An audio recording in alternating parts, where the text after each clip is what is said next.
Okay? Hi Mon! Si Romy ito. Balita ko, nagbe-birthday ka na naman today. So, since 55 ka na ngayon, darating ngayon doon sa age na nasa iyo na lahat. Hi, Mon. Lolo ka na, at sakitin ka na, at magiging sinto-sinto ka na, kaya lahat nasa iyo na. Okay?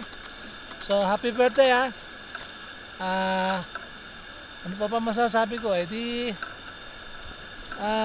Mag-ingat ka dyan. Kailangan bawasan mo ang paninigarilyo mo, ha? Kasi kung dati regular smoker ka, gawin mo na lang occasional para humaba-haba yung buhay mo, ha? Malaki-laki na investment ko sa'yo. Alam mo ba ako babayaran? Ha? Oh, sige. Happy birthday, Mon! Bye!